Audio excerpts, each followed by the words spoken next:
기업들의 기술 발전과 함께 기술 유출 우려도 커지고 있습니다. 특히 중국이 반도체 등 주력 산업을 위협하고 있어 국가 핵심 기술의 경우 해외로 유출되면 국가 안전 보장과 국민 경제 발전에 악영향을 끼치게 됩니다. 기업들은 기술 유출 정황만으로는 경찰 신고가 어려워 스스로 막는 데 한계가 있습니다. 이에 국정원은 2003년부터 산업 스파이 색출 활동과 함께 기업들의 국가 핵심 기술 등을 보호하고 있습니다. 국정원이 최근 5년간 막아낸 해외 기술 유출 건수는 총 123건. 이 중에는 국가 핵심 기술 유출 31건도 포함됐습니다. 기술 유출뿐 아니라 기업의 핵심 인재를 빼가는 일도 적지 않습니다. 회사의 핵심 인력이 건강상이나 창업 등의 이유로 퇴직을 했는데 실제로는 몇 개월 후에 해외 경쟁사의 핵심 기술 인력으로 이직하는 사례가 계속 발생하고 있습니다.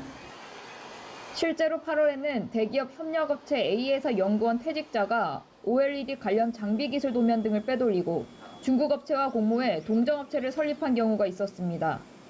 국정원은 해당 첩보를 포착해 유출된 기술 자료를 회수하고 범행 정보를 수사기관에 지원했습니다. 국정원은 기술보호 외에도 기술보호 평가 지표를 만들어 매년 실태조사와 국가 핵심 기술 보유 기업에 대한 실태 점검 등 자문 활동을 하고 있습니다. TF 민간 활동도 펼치며 국정원의 역할이 더 강화돼야 한다는 목소리도 나옵니다. 앞으로는 소재, 부품, 장비, 완성차처럼 모든 측면에서 연합해야만 국제 기술 경쟁 사회에서 생존할 수 있다라고 생각. 그 역할을 국정원이 하고 있다라고 생각하고 앞으로도 지속적으로 강화되고 있습니다. 기업들의 핵심 기술 보호와 유출 방지로 업계 보안 수준이 더 높아질지 주목됩니다. 서울경제TV 윤다입니다. 네, 이 국가의 핵심 기술이 유출된다는 거, 이게 이제 바로 국가 경쟁력 저하로도 이어질 수 있는 그런 문제인 것 같은데요. 지금 화면 보니까 이 국가정보원이 이런 그 사고를 막기 위해서 굉장히 많은 노력을 하고 있구나 하는 것을 느낄 수 있었습니다. 네, 그렇습니다. 유출로 인한 국가 기술 문제 해결을 위해서는 이 소송이나 법적인 조치들을 취할 때에도 기술 보호를 위한 꼼꼼한 전략이 필요하다라고 하는데요. 이에 대해서 알아보도록 하겠습니다. 먼저 주제 발표를 해주실 분 화면으로 만나보시죠.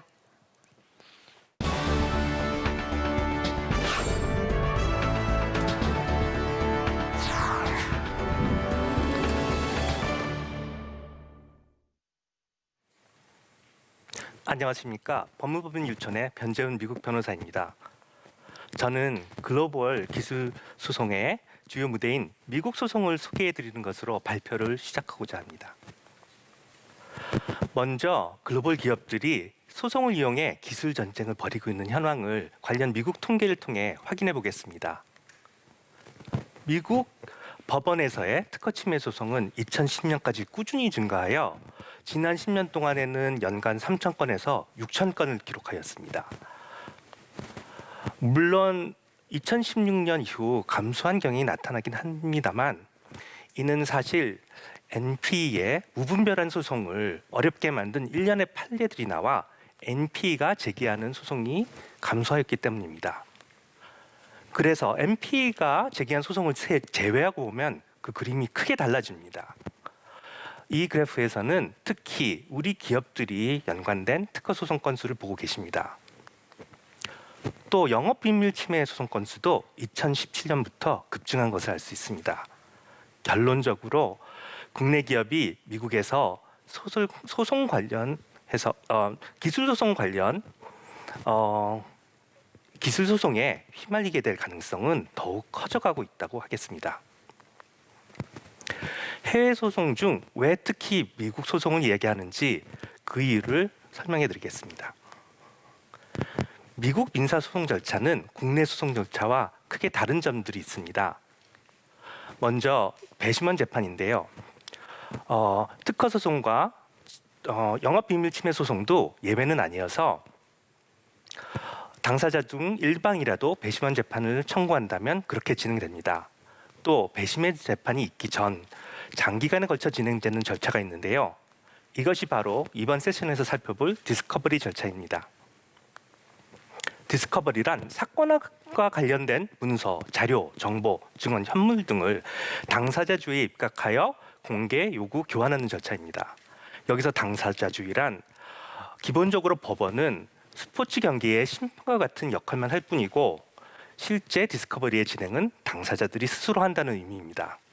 디스커버리의 범위는 당사자의 주장이나 방어와 관련이 있으면 면책특권으로 보호되지 않는 한 모든 정보를 요구 가능할 수 있어 그 범위가 매우 넓습니다. 디스커버리의 다양한 형태를 보고 계십니다. 이 중 국내 기업들이 특히 부담스러워하시는 것이 이 데포지션이라는 증언 녹취 절차와 자료 문서 제출 절차입니다. 증언 녹취 절차는 상대방 변호사가 속기사와 비디오 촬영 기사를 준비한 자리에서 우리 변호인을 집요히 신문하는 절차입니다. 자료 문서 제출 절차는 말 그대로 관련성이 있는 문서와 자료를 상대방에게 제공하는 절차인데 일반적으로 디스커버리에서 가장 큰 비중을 차지합니다. 2000년대에 들어서는 자료와 문서가 대부분 디지털화되었기 때문에 자료 문서에 대한 디스커버리는 사실상 Electronically Stored Information에 대한 디스커버리, 줄여서 E-디스커버리로 변모하였습니다. 그런데 이러한 디스커버리 절차가 또 무서운 이유는 이를 성실히 이행하지 않으면 각종 제재가 가해질 수 있기 때문입니다. 실제로 디스커버리를 제대로 이행하지 않아 제재를 당한 사례를 정리해 보았는데요.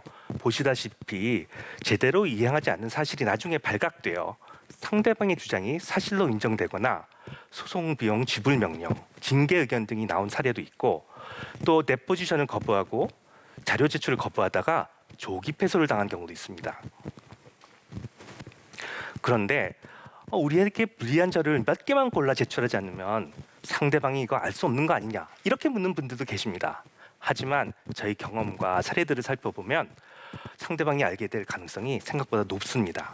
예를 들면 이미 제출한 자료에 문서 목록이나 파일명만 변경된 문서가 포함된 경우도 있었고 또 데포지션 중에 상대방의 변호사의 집요한 신문에 그건 어떤 이메일에서 보긴 했는데 라고 인정하는 경우도 발생합니다.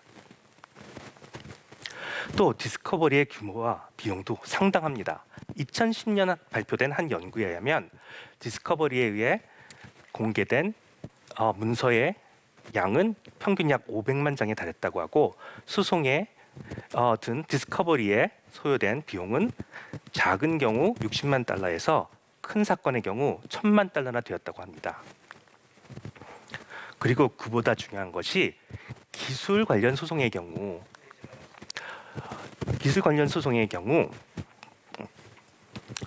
디스커버리를 통해 공개된 자료 중에는 대량의 산업기술 자료가 포함될 수 있겠죠.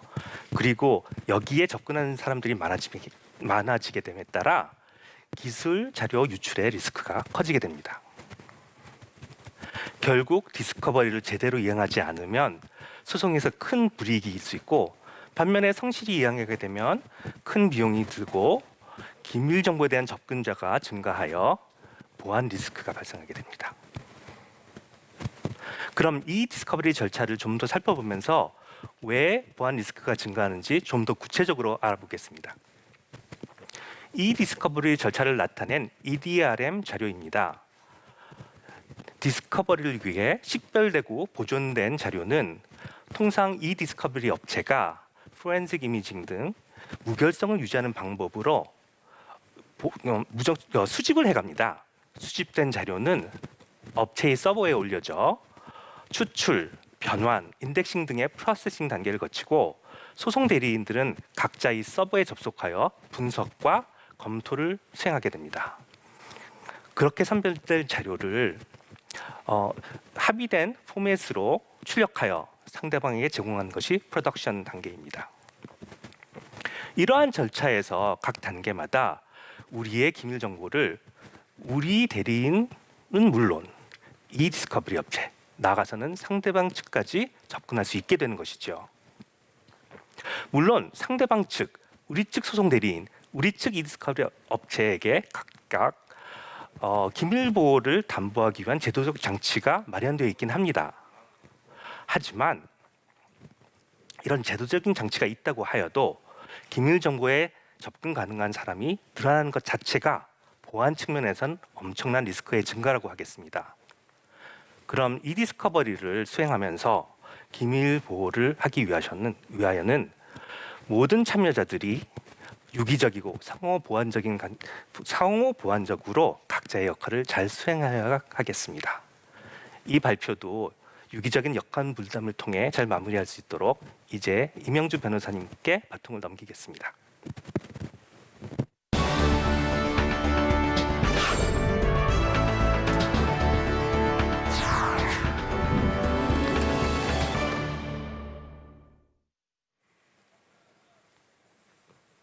네, 안녕하세요. 법무부인 율촌의 임형주 변호사입니다. 지금까지 이 디스커버리 관련해서 어떠한 보안 리스크들이 있는지, 그리고 왜 이 보안 리스크들이 높아지는지에 대해서 좀 더 큰 단계에서 말씀을 드렸습니다. 저는 이어받아서 구체적으로 어떠한 리스크들이 있는지 각 단계별로 그 리스크들을 살펴보고 설명드리는 시간을 갖겠습니다. 먼저 자료 수집 시의 리스크입니다. 디스커버리 업체들이 우리 회사의 자료를 분석하고 그리고 그것을 법원에 제출하기 위해서는 전제적으로 자료를 수집해야겠죠. 그래서 외장 하드나 이동식 저장 매체에 우리의 전자증거들을 가지고 가게 됩니다. 그 과정에서 원치 않는 사람들이 접근할 위험이 있고요. 그리고 저장 매체 자체가 분실되거나 망가질 가능성도 있겠습니다.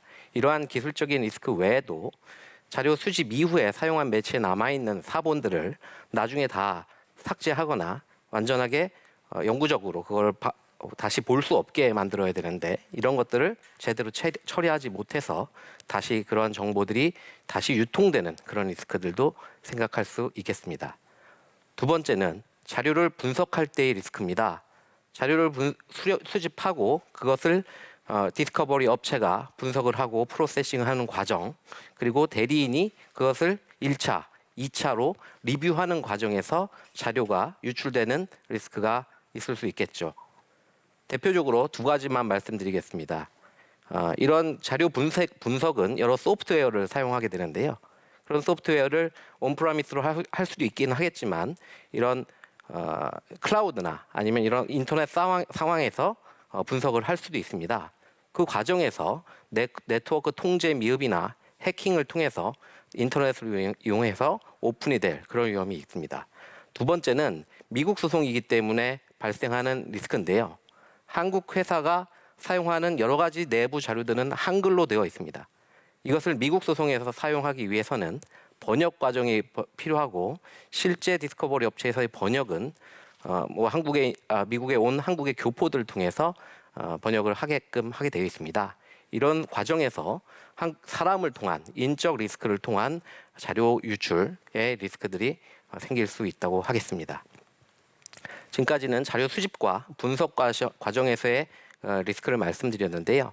과정 외에 전체적인 디스커버리 관련된 리스크를 총합적으로 말씀드릴 수 있는 것이 이 보관시와 관련된 리스크입니다. 첫 번째로는 그 자료들이 보관되어 있는 보호구역에 접근을 통지를 제대로 하지 않아서 여러 사람들이 올 수 있는 것들, 이걸 생각할 수 있겠고요. 두 번째는 기술적 보호 조치를 확실하게 하지 않아서 그 프로그램이 사용됐던 시스템이 망가지거나 접근 이력에 대한 로깅이 없어지는 경우들, 이런 기술적인 경우들이 생길 수 있겠습니다. 이것은 나중에 자료의 무결성과 관련해서 증거 능력과 관련해서도 커다란 위협이 되겠습니다. 자, 지금 같이 디스커버리 절차에 있어서 여러 보안 리스크가 있는데 이에 대해서 회사의 보안 조직은 어떠한 대응을 하고 있을까요? 한림원 회원사 설문조사 결과입니다. 회사의 보안 조직은 해외 소송에 대한 대응 역량이 어느 정도 있다고 판단을 하고 있습니다. 약 44%가 가능하다고 답변하고 있는데요. 실상으로 보안 조직이 실제로 관여하냐라는 질문에는 약 20%밖에 관여하지 않는다라고 답변하였습니다. 높아진 해외 소송과에 관련된 기술 유출 리스크 상황에서 보안 조직의 역할에 대해서 다시 한번 생각해 볼 필요가 있겠습니다. 그러면 보안 조직이 어떠한 역할을 해야 될까요? 전 세 가지 정도를 말씀드리고 싶습니다. 첫 번째, 보안 리스크. 이 디스커버리 업체를 통한 보안 리스크를 줄이기 위해서 각각의 보안 유지 항목들이 무엇인지를 보안 조직이 체크를 해야 됩니다. 지금 나와 있는 이러한 보안 관련된 항목들을 보안 조직이 체크를 해서 업체를 스크리닝하는 사전 절차가 필요하겠죠. 두 번째로는 선정된 이 디스커버리 업체와 관련돼서 비밀 유지 서약을 체결하게 됩니다. 이 과정에서 법무팀이나 법무 유관부서가 주도적인 역할은 하겠지만 거기에 들어가는 컨텐츠, 어떠한 것들을 정보를 보호해야 되는지에 대한 것은 보안 조직이 축적된 경험을 토대로 선제적으로 법무팀에 제안을 할 수 있어야 되겠습니다. 마지막으로 세 번째는 보안 업체, 이 디스커버 업체에 있어서 보안과 관련된 유사 사고가 발생했을 때 또는 그런 가능성이 높다라고 판단을 했을 때 모니터링이나 현장 오딧을 보안 조직이 실질적으로 할 수 있어야 할 것입니다. 자, 이러한 보안 조직의 역할이나 그리고 필요성에 대해서는 충분히 설명을 드렸다고 생각합니다. 그러면 이런 활동이 가능하게끔 한 제도, 기반이 어떠한 기반들이 조성이 되어야 할까요?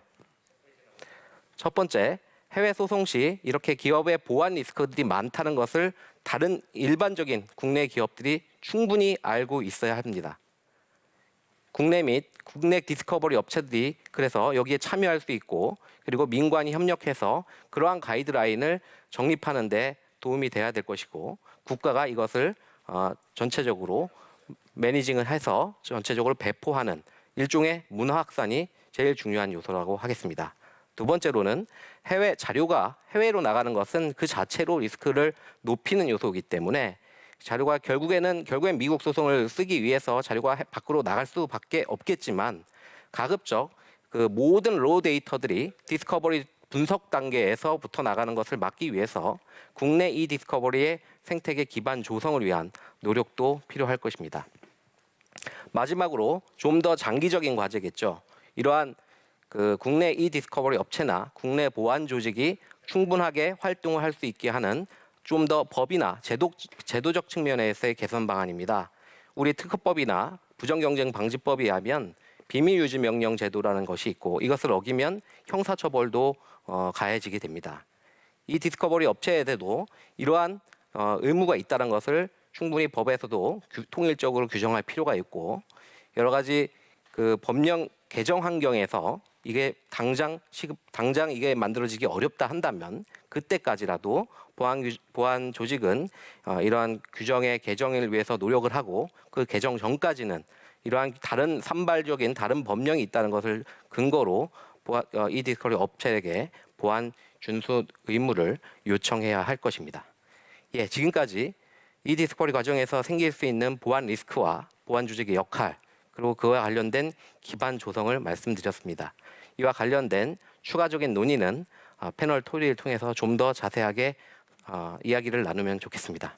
지금까지 발표를 경청해 주셔서 감사드립니다. 예, 잘 들었습니다. 해외 법적 소송 시 정보 유출 방지를 위한 대응 전략에 대해서 두 분의 변호사의 강연 말씀 들어봤고요. 이와 관련해서 패널 분들과 토의하는 시간 갖겠습니다.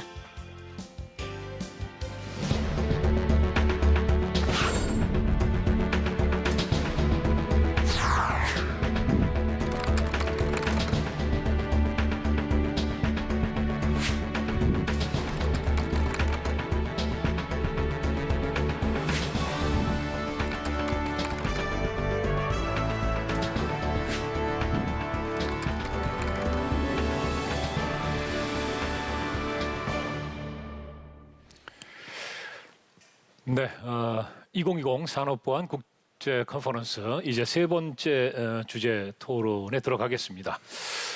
간혹가다가 외국의 어떤 기업과 우리 기업이 지금 뭐 특허 재판을 하고 있다, 뭐 이런 뉴스를 듣게 되는데 이게 굉장히 발표를 들었지만 여전히 참 어려운 내용인 것 같습니다. 이 해외 소송에 있어서 이제 디스커버리 이게 뭔지는 조금 이제 이해가 되는데요. 먼저 김도영 상무님께 좀 질문을 드리겠습니다. 예. 이 기술 소송을 주로 이제 미국에서 많이 합니까? 그 뭔가 이유가 있을 것 같은데요. 예. 그 한국 기업들에 대한 이 기술 소송을 미국에서 많이 이렇게 진행되는 이유가 이제 몇 가지가 있는데요. 네네. 첫째로 그 미국의 이제 디스커버리 제도를 활용을 해서 증거 확보가 상당히 용이합니다. 그래서 이제 수많은 증거들을 확보를 할 수 있기 때문에 실체적 진실 파악이 다른 나라에 비해서 미국이 좀 용이하고요. 그리고 둘째로 징벌적 배상 제도가 시행되고 있습니다. 네. 미국에서요. 예. 네. 그래서 미국은 이 배상 판결 자체가 한국과 비교했을 때 중간가 기준으로 거의 100배 이상이 되는 네. 그런 판결들이 계속되고 있는 그런 상황이고요. 그리고 셋째로 말씀드리면 소송을 제기하기가 좀 수월합니다. 네. 뭐 소송 인지도도 낮고 그리고 소송을 제기할 수 있는 여러 가지 요건들이 다른 나라에 비해서 이렇게 수월하고요. 근데 이런 반면에 이 소송을 갖다 진행하기 위한 이 변호사들의 법무 비용은 다른 나라들에 비해서 엄청나게 높기 때문에 저희 기업들은 좀 어려운 상황에 있다고 그렇게 말을 할 수가 있습니다. 네. 그 미국에서 이제 해외 소송 이런 것을 많이 한다. 특히 이제 한국 기업에 대해서. 예. 그러니까 뭔가 이제 또 한국 기업에 대한 어떤 견제 심리 같은 것도 작용을 하고 있지 않나. 물론 이제 그 지적 재산권 그것을 지킨다는 뭐 이런 것이 이제 가장 뭐 중요한 이유가 되겠습니다만은 아무튼 한편으로는 또 그런 느낌도 듭니다. 예. 임영주 변호사님. 네. 앞서 이제 발표도 해주셨는데 잘 들었습니다. 그 미국 이외 다른 나라 같은 경우는 어떻습니까?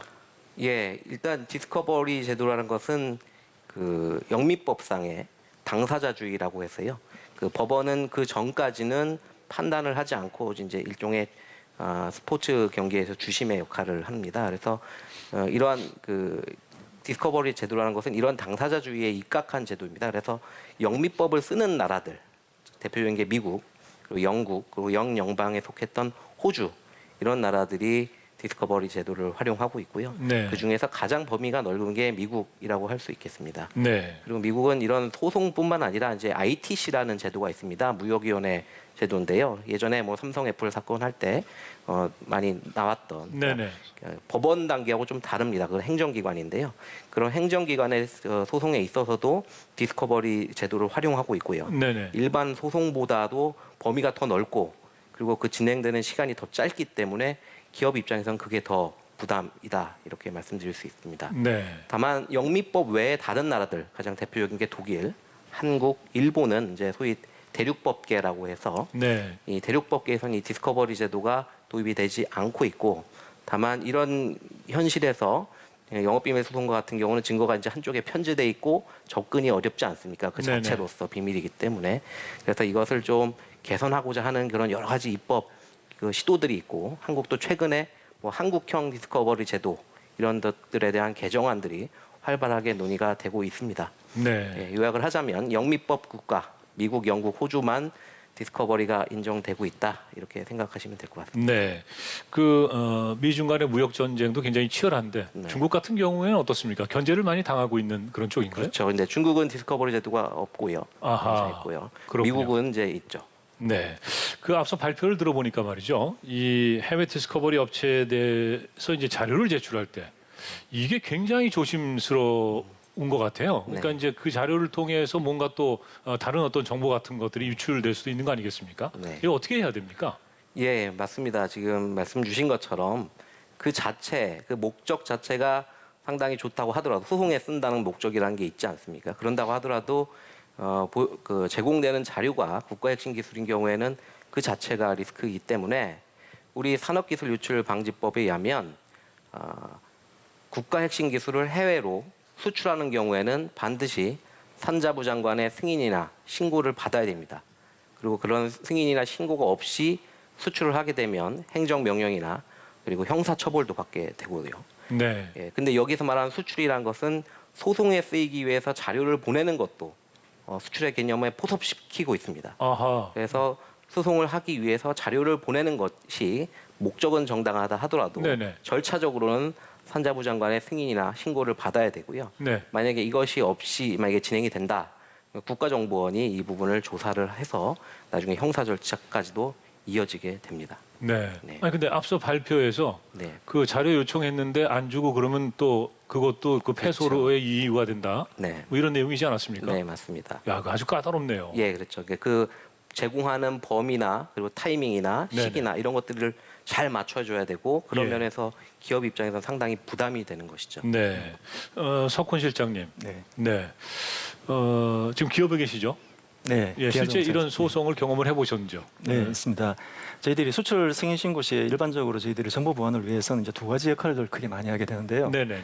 불필요하게 과다한 자료가 나가지 않기 위해서 반드시 필요한 자료들만 선별해서 나갈 수 있도록 저희들이 사전 선별해주는 작업을 먼저 진행을 하게 됩니다. 그것은 이제 회사 안에서요. 네. 네. 그다음에 두 번째로는 저희들이 진행되는 작업이 자료가 해외로 나간 다음에 안전한 보안 체계 하에서 자료가 운영이 되고 유통이 될 수 있도록 네. 적절한 보안 체계를 갖추는 작업들을 저희들이 해외 자료를 넘겨주는 곳에서 이제 일어날 수 있도록 보안 체계 아키텍처를 만드는 작업이 진행이 되는데요. 네. 사실 이제 이런 디스커버리 같은 경우가 되게 되면은 자료의 선별은 저희들이 내부적으로 일어나겠지만 마찬가지로 디스커버리 업체에서도 안전한 보안 체계를 갖추는 것이 네. 반드시 이제 필요 요건으로 일단 떠오르게 될 것 같습니다. 예. 네. 그러니까 이제 기업에서 내부적으로 선별한 자료 이것을 앞서 이제 임영주 변호사님 말씀에 의하면 그 산업통상자원부 장관의 또 승인을 받아야 되고요. 네. 그리고 넘어갔는데 저쪽 이 디스커버리 업체가 과연 그런 보안 이런 것을 잘 유지해 줄 수 있느냐 없느냐 이런 것까지도 관리를 해야 되는 거네요. 네, 그렇습니다. 사실 이제 승인을 받는 단계에서 네. 이 디스커버리 그 현지에서 일어나는 보안 체계까지 같이 포함되어서 안전하다고 판단이 되었을 때만 이제 승인이 되는 구조입니다. 네. 이진영 팀장님. 예. 그 이 디스커버리 문제 저로서는 매우 그 이해하기 까다로운 그런 건데 현장에 계시잖아요, 그죠? 네네. 예. 네, 이 문제에 대해서 조금 더 다른 관점으로 좀 말씀을 드리자면 네.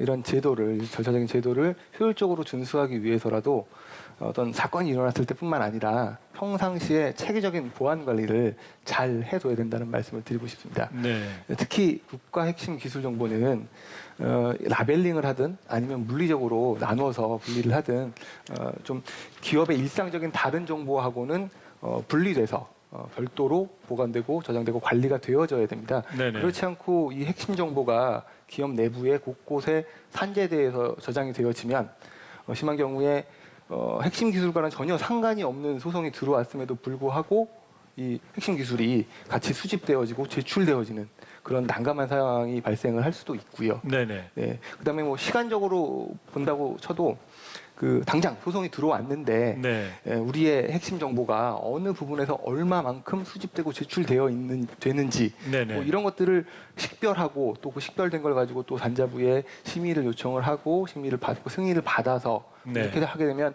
아무래도 소송에 대해서 효과적으로 대응하기 위한 그런 소중한 시간을 낭비할 수 있는 그런 우려가 있다라고 생각이 됩니다. 네.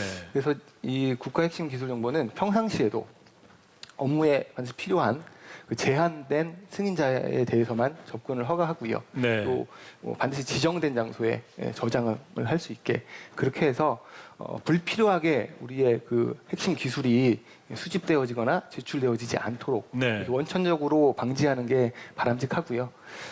그리고 또 설령 관련이 있는 소송이라고 할지라도 우리 핵심 정보의 어느 부분이 얼마큼 나가는지를 빨리 파악을 해서 대응할 수 있도록 평시에 그 체계적인 보안 관리 체계를 잘 갖추고 운영해야 된다라는 그 말씀을 좀 강조를 드리고 싶습니다. 네. 그 앞서 이제 임영주 변호사님 그 발표에서는 이 영미 쪽에는 이제 이 디스커버리 업체가 많은데 영미 쪽에는 근데 이제 우리는 상대적으로 그렇지 않다. 제가 그렇게 이해를 했거든요. 예. 그러면 김도영 상무님 예. 이런 그 해외 소송이 일어났다. 그러면 기업에서 자체적으로 대응을 하십니까? 아니면은 그 우리도 뭐 이 디스커버리 업체 이런 게 있습니까? 어떻습니까? 사실 국내에는 이 디스커버리 전문 업체가 사실상 이제 거의 없는 아주 열악한 상황입니다. 그래서 예. 저희가 해외 소송 때는 어쩔 수 없이 이제 해외 법무법인을 갖다 대리인으로 선임을 하는데요. 아하. 기업에서 평소에 이 디스커버리 명령이 이제 언제 나올지 모르기 때문에 평소에 항상 이런 준비를 갖다 선행을 해야 됩니다. 네. 예.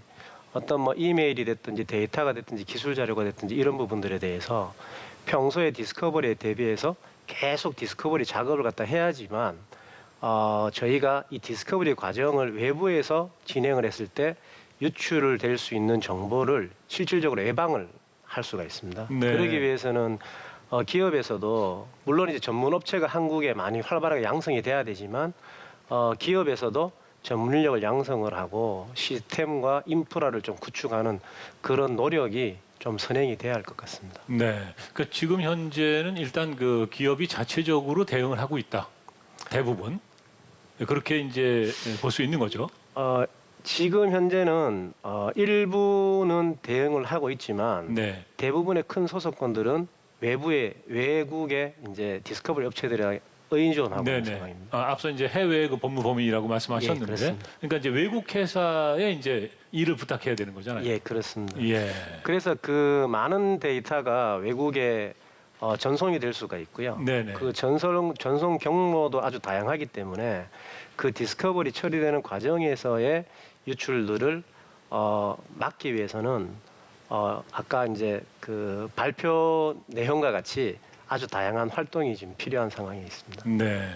그 평소에 이제 이 기업 내에서 그 보안을 철저하게 해야 된다 이런 말씀을 하셨는데, 예. 뭐 이메일이라든가 무슨 뭐 문서라든가 뭐 여러 가지 있지 않습니까? 예, 그런 것들을 그럼 실제 그 기업 내에서 직원들 간의 뭐 교육이라든가 그런 내용에 대한 공유 이런 게 이루어지고 있습니까? 실제 디스커버리에 네네. 대해서 그 보안 저희 기업들이 산업 보안 기업들이 뭐 국가혁신 그 상기법에 따른 지침에 따라서 많은 노력을 하고 있습니다. 많은 네. 노력을 하고 있는데 이 해외 기술 소송에는 핵심 기술 자료가 제출이 되지 않습니까? 네네. 그러니까 그게 미국의 법원에 이제 제출이 될 때 그때 상황은 보호가 된다고 하더라도 그 제출될 자료를 선별하고 저희가 이제 전문용어로 컬렉션, 뭐 리뷰 이런 과정을 거치게 되는데요.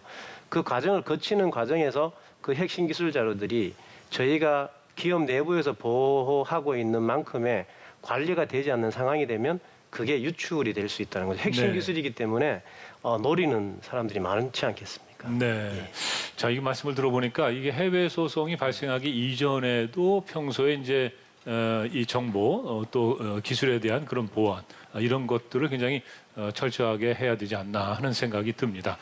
자, 지금 이제 500분의 아니죠. 그 뒤쪽으로 또 여러분이 계시기 때문에 한 2,000분의 지금 온라인 참여자께서 이 방송을 지켜보고 계신데 그분들 또 질문, 의견 좀 듣도록 하죠. 최현정 씨. 네, 패널분들의 다양한 의견 잘 들어봤습니다. 이번에는요, 참여자분들의 질의응답을 받아보는 시간인데요. 지금 3시간 동안 토론이 이어지고 있습니다. 함께 계속해서 저희와 함께 하고 계신 참여자분들의 질문을 받겠습니다. 어떤 분의 질문을 좀 받아볼까요? 예, 이쪽에서 보겠습니다. 김광열님, 안녕하세요. 제 목소리 들리십니까? 예, 잘 들립니다. 예, 이렇게 언택트로 저희 강연을 함께 듣고 계신데요. 이렇게 질문자로 선택이 되셨네요. 소감이 어떠실까요? 먼저 자기소개 좀 부탁드릴게요. 예, 저는 현대 오토웨버에서 근무하는 예. 네. 예, 어떤 제가 분야에서 일하고 계신지 성함 듣겠습니다. 예, 저는 현대 오토웨버에서 근무하는 김광열 책임이고요. 해외 법인들이 보안을 잘 할 수 있도록 지원하는 일을 하고 있습니다. 예, 그러세요. 오늘 이렇게 질문자로 컨택이 되셨는데 계속해서 이제 패널분들의 강연과 토의 내용을 들으셨잖아요. 어떠셨어요? 예, 이 디스커버리 세션은 내용이 보다는 하고 있고요. 저는 경험한 적이 없어서 있었습니다. 네. 예, 지금 연결이 원활하지 못한 점 양해 말씀드리겠고요. 김광열님께 이제 질문을 좀 들어보도록 하겠습니다. 예, 제 질문에 대해서는 어느 분이 답변해 주셔도 될 것 같습니다. 세션 초기 발표에 변호사님이 하셨는데 해외 수송 과정에서는 엄청난 양의 정보들이 다뤄지는 것 같습니다.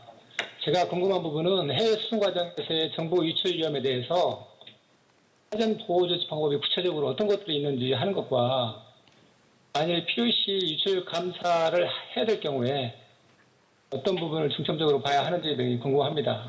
예, 김광열님. 예. 예, 이 디스커버리 업체에 제공한 자료의 유출 방지를 위해서 가장 중요한 보호 장치가 뭔가 이게 궁금하시다는 말씀이신가요? 아, 예, 맞습니다. 예, 잘 알겠습니다. 이제 패널 분들의 자유로운 답변을 좀 들어보고 싶은데요. 먼저 예, 답변 좀 해주시죠.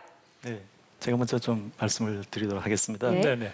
네, 방금 질문하셨던 이 디스커버리 업체의 실제 이제 업무 수행 단계를 보게 되면요, 자료의 이제 보존과 수집 단계가 먼저 진행이 되게 됩니다. 이때 저희 회사의 자료를 이 디스커버리 업체에서 가져가기 전에 기본적으로 회사에서 암호화되거나 저희들 특별히 관리하고 있는 자료들에 대한 부분을 해제를 한 다음에 일단 가져가는 걸 원칙으로 하고 있고요. 이렇게 가져갔던 자료들이 이제 업체에서 내부적으로 가지고 있던 서버라든지 또는 계약되어 있는 클라우드 업체에 데이터가 저장이 되게 됩니다.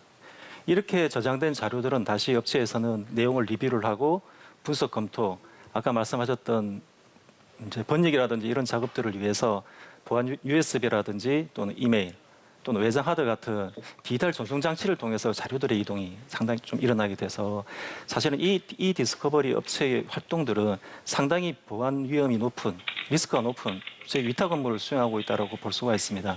이렇게 리스크가 높은 위탁 업무를 수행한 업체와 계약을 할 때 첫 번째 저희들이 가질 수 있는 사전적 보호 장치는 초기 계약을 할 때 적절한 보안 조치, 즉 기술적 및 관리적 보안 조치들을 계약서상에 놓도록 하는 부분입니다. 당연히 각 업무 단계마다 나타날 수 있는 각종 데이터 처리에 대한 로깅이라든지 자료에 대한 점검 방법, 그다음에 관리 방식 이런 것들을 반드시 명문해야 되고요. 다음으로도 가장 중요한 부분이긴 합니다만 실제로 계약 관계가 끝났을 때 저희들이 넘겨줬던 자료를 적절하게 정확히 파기를 하고 그 파기에 대한 확인 결과를 다시 받을 수 있는 것이 좀 필요합니다. 우선 방금 말씀드린 부분이 사전적 보호 조치의 가장 첫 번째 단계로 일단 생각이 되는 부분입니다. 예, 답변 잘 들었습니다. 혹시 추가적인 의견이나 다른 의견 있으시면 말씀 부탁드릴게요. 아, 예. 예. 제가 추가적으로 좀 첨언을 하자면 앞서서 석훈 실장님께서 비밀 유지 관련 조항을 업체하고의 계약에 명시하는 부분에 대해서 말씀을 해주셨는데 그 부분은 이 디스커버리 과정 전체를 보안적으로 관리하는데 매우 중요한 포인트라고 할 수가 있습니다.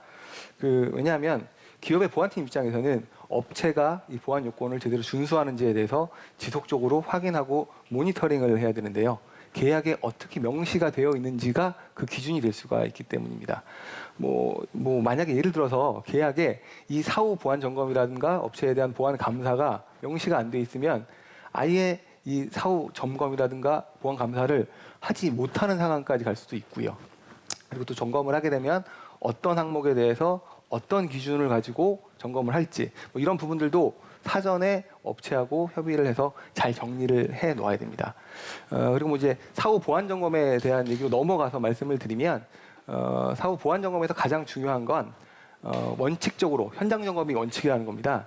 물론 사전에 우리가 요구하는 보안 요건을 잘 구비를 했는지 증빙도 받아두고 또 그것들이 잘 유지되고 있는지 현황 리포트도 제출받고 이러긴 하지만 제가 저희 자사나 아니면 협력사들에 대한 보안 점검을 다녀본 바에 의하면 그 경험에 의하면 어떤 이런 보안 요건들이 현장 실무자의 어떤 자의적인 해석이나 아니면 업무 수행의 편의에 의해서 간과되어지는 경우가 종종 있습니다. 그렇기 때문에 현장에 가서 반드시 확인하는 게 필요하고요. 예를 들면 우리가 제출한 우리의 기업으로부터 수집된 정보에 대해서 접근 통제, 접근 제어가 어떻게 이루어지고 있는지, 또 그리고 실제로 그것들을 접근을 했을 때 그거에 대한 로그가 어떻게 유지 관리가 되고 있는지, 또 물리적으로는 또 어떻게 분리가 잘 돼서 관리가 되고 있는지 이런 부분들을 직접 현장에 가서 눈으로 확인을 해야 되는 거죠.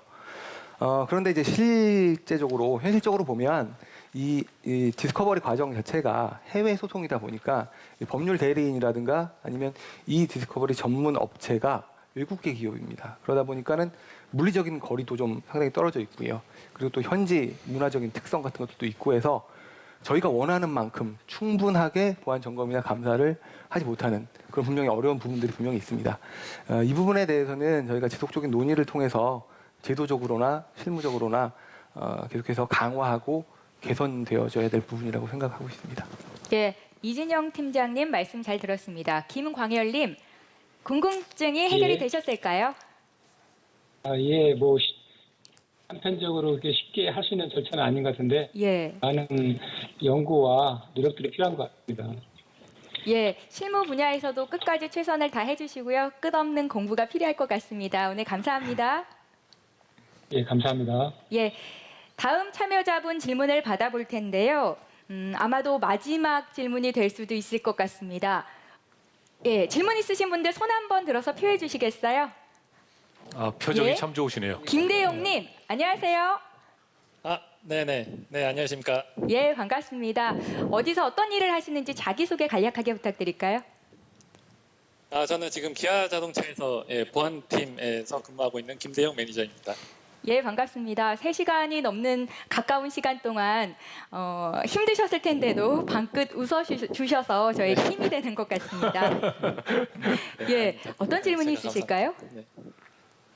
아까 이명주 변호사님 발표나 이진영 팀장님 그 마지막 답변 부분 들어보니까 이제 국내 이디스커버리 생태계 기반을 좀 조성해야 한다고 말씀하셨는데 저희도 필요성은 느끼는데 이미 해외 이디스커버리 업체들이 노하우가 많이 쌓인 상태지 않습니까? 그래서 상대적으로 좀 경쟁력이 떨어질 것 같아요. 근데 이제 그럼에도 불구하고 저희가 반드시 국내 이디스커버리 업체를 선택해야 하는 좀 별다른 이유가 있을지 해서 질문 드리고 싶습니다. 그래서 저는 그 이유가 많으면 많을수록 좀 안심이 될 것 같아서 콕 뭐 누구를 찝어서 질문 드리기보다는 그 아이디어 있으신 분들이 모두 답변해 주시면 좋을 것 같습니다. 예, 잘 알겠습니다. 어떤 분께서 먼저 답변을 해주시겠어요? 제가 먼저 답변하겠습니다. 예. 네. 그 아까 말씀드렸듯이 이제 국내 그 이디스커버리 전문 업체는 뭐 거의 없는 열악한 상황인데요. 한 15년 전으로 보면 국내 포렌식 업체도 없었거든요. 근데 지금은 거의 우리나라가 거의 독자적인 포렌식 기술을 개발할 정도로 지금은 앞서 나가고 있습니다. 그래서 국내 이디스커버리 산업 활성화가 좀 필요한 부분을 좀 몇 가지 말씀을 드리면 첫째로 지금까지 계속 말씀드렸던 이 디스커버리가 전개되는 작업이 전개되는 상황에서의 기술 유출을 예방하기 위해서는 법적 기반이 있는 상황에서 어떤 관리가 되어줘야지 기술 유출이 예방이 될 수가 있습니다. 핵심 기술이 다뤄지고 있는 부분이기 때문에 예를 들어서 산업기술보호법상의 산업기술보호지침이라는 법적 근거가 되는 어떤 지침이 주어지게 되면 저희가 실질적으로 그 부분을 어떤 근거가 있게 관리를 할 수 있게 되고 그렇게 해야지만 이걸 예방을 할 수 있는 부분이 하나 있고요. 둘째로 미국과의 소송에서 이디스커버리 업체로 선정이 되기 위해서는 소송 상대방과 법원에 신뢰가 있어야 됩니다. 그러니까 저희를 소송한 상대방이 우리 이디스커버리 업체를 신뢰하지 않으면 저희가 선정을 할 수가 없습니다. 그렇기 때문에 미국 법원과 해외 유명 법무법인이 인정할 수 있는 그런 디스커버리 업체를 하루빨리 좀 양성을 해야 되고요. 셋째로 아까 말씀드렸듯이 그런 중요한 자료들을 갖다 외부에서 로스하지 않기 위한 기업의 노력이 필요합니다. 사전에 좀 기업 내부적으로 미국 기업들이 이제 하고 있듯이 기업 내부적으로 디스커버리를 준비하고 다 걸러진 상태에서의 꼭 법원 제출이 필요한 자료들만 제출할 수 있게 된다면 그러면 그것들이 예방이 될 수 있거든요. 그게 이런 이유들이 우리가 디스커버리 산업을 빨리 한국에서 좀 발전시키고 활발하게 좀 진행을 시켜야 되는 이유라고 할 수 있습니다. 예, 잘 알겠습니다. 덧붙이실 말씀 있으신 패널 분 계신가요? 예. 제가 뭐 추가적으로 말씀을 드리자면 그 디스커버리 과정에서 그 수집되어지는 데이터가 워낙 방대하다 보니까 거기에는 어떤 국내 개인 정보라든가 아니면 금융과 관련된 정보가 포함되어 줄 수가 있습니다. 그런 정보들은 국내법상으로 적법한 절차에 의해서 처리가 되어져야 되는 것들이죠. 그런데 해외 전문 업체의 경우에는 아무래도 국내법에 대해서 이해도가 떨어지고 또 경험도 없다 보니까 그 데이터를 처리하는 과정에서 어떤 국내의 개인정보법이라든가 금융 관련 법들을 간과할 소지가 상당히 높습니다. 국내 이 디스커버리 업체가 활성화가 된다라고 하면 당연히 이제 국내 법과 제도에 대한 그런 준수성은 당연히 올라갈 테고요. 그리고 또 뭐 필요하다면 법과 제도 간의 상충된 부분들에 대해서 국내 제도 내에서 잘 조정해서 좀 더 효율적으로 개선시킬 수 있는 그런 효과도 크리라고 생각됩니다.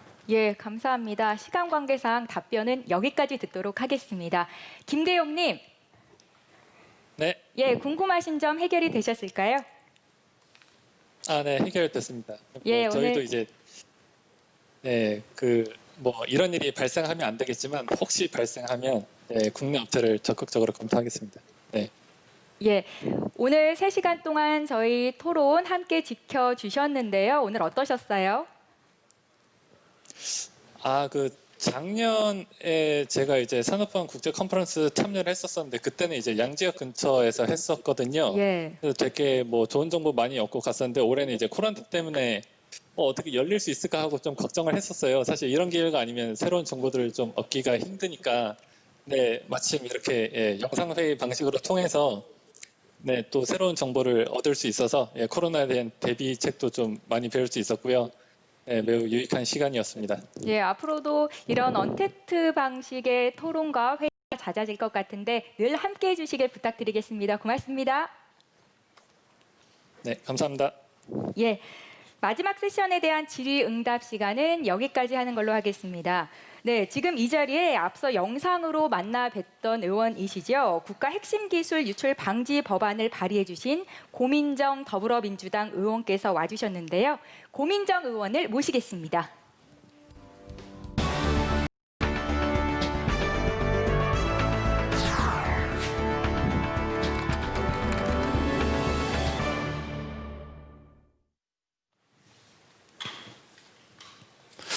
네, 더불어민주당 고민정 의원님께서 나오셨습니다. 안녕하세요. 네, 반갑습니다. 안녕하세요. 네, 반갑습니다. 반갑습니다. 이번에 굉장히 중요한 법안을 발의하신 거죠? 네, 그렇습니다. 오늘 이제 많은 산업 보안인들 함께 하시는 자리였는데, 그만큼 이제 우리나라의 국가 기술이 굉장히 이제 선진국으로 발돋움했다는 것을 방증하는 거라고 생각합니다. 네. 그 전에 이제 추격형 국가였지만 이제는 선도형 경제를 갖고 있는 대한민국이기 때문에 더더욱 그것을 지킬 수 있는 보안 전담 조직 네. 그리고 그 조직을 지킬 수 있고 책임지는 사람도 훨씬 격을 높일 수 있어야 책임감 있게 기술 유출을 막아낼 수 있을 거란 생각이고요. 네. 무엇보다 오늘 참여하신 모든 분들이 대한민국의 기술을 막아내는 가장 최전선에 싸우고 계시는 분들이라는 생각이 들어서 언제나 응원하고 저도 이제 법 제도로 그 미비점들을 보완할 수 있도록 늘 최선을 다하겠습니다. 네. 그러니까 이제 기존의 법의 그 미비한 점들 이런 것들을 개선해서 좀 더 우리가 좀 완벽하게 법 제도를 정비하는 이런 내용을 담으신 거겠죠? 그렇습니다. 네, 훨씬 더 체계적이고 책임을 질 수 있게끔 하기 위해서는 법으로 명문화시키는 게 중요하니까요. 네네네. 네. 오늘 이제 3시간 동안 저희가 이 방송을 하면서 산업 보안의 중요성에 대해서 또 현황에 대해서 또 미래에 대해서 내다봤는데 이번에 이제 고 의원님께서 발의한 그 법안에 대한 기대가 굉장히 커요. 예. 네, 아유 감사합니다. 이제 제 어깨가 좀 많이 무겁기는 합니다. 네네. 하지만 이제 저 혼자 하는 것이 아니라 이렇게 우리 기술을 막고 또 보안의 중요성을 알고 계시는 분들이 많다는 것 때문에 제 옆구리가 좀 든든해진 느낌입니다. 네네. 그래서 여러분들과 함께 나아가도록 하겠고요. 제가 가장 선두에 서서 꼭 문제 해결할 수 있도록 노력하겠습니다. 예, 네. 감사합니다. 이 무슨 일이든지 혼자 하면 좀 이렇게 좀 고독하기도 하고 그렇죠. 외롭기도 하고 한데 주위에 그러니까 이제 이 동료들이 많으신 거죠? 동지들이라고 해야 될까요? 그럼요. 예. 네, 혼자 싸우는 것보다는 여럿이 함께 하는 것이 훨씬 앞으로 나아갈 수 있는 지름길이니까요. 네. 사실 이제 최근 들어서 우리가 이제 이 방역 강국이다. 또 이제 그 전에는 이제 이 문화 강국이다. 이런 얘기 들었는데 머지않아 우리가 이제 또 이 보안 강국, 이 산업 강국 이런 얘기를 듣게 되지 않을까 그렇게 이제 기대를 합니다. 네. 고민정 의원님께서 법안도 발의하시고 또 이렇게 와주시니까 굉장히 마음이 든든합니다. 예. 네. 국회의원이 할 수 있는 역할이 결국은 이제 입법으로 성과를 보여드리는 일인 것 같습니다.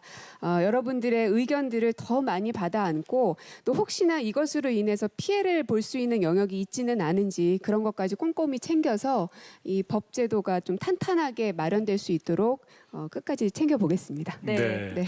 지금 굉장히 중요한 말씀을 해주신 것 같아요. 예, 그러니까 어느 한쪽의 의견만 듣는 것이 아니고 항상 귀를 열고 그럼요. 모든 분들의 의견을 들으시겠다. 그런 말씀이신 거죠? 맞습니다. 네. 어떤 누구도 대한민국을 위해서 하지 않는 일이 없으니까요. 그렇죠. 모두 다 대한민국 국민 아니겠습니까? 예. 그렇습니다. 그분들의 의견을 다 소중히 담아 주셔야죠. 네. 자, 우리 이 의정 활동 이제 바쁘신데 이렇게 또 특별히 산업보안 국제 컨퍼런스를 위해서 자리를 해주셨습니다. 고민정 의원님께 여러분 다시 한번 박수 보내드리기 바랍니다. 네, 고맙습니다. 고맙습니다. 네, 나와주셔서 감사합니다. 네, 고맙습니다. 네, 예. 네, 2020 산업보안 국제 컨퍼런스 3시간 동안 함께했습니다. 정말 저는 이 분야는 분야인데 이 산업보안이라는 게 이렇게 중요한 거였구나. 새삼 깨달은 그런 시간이었습니다.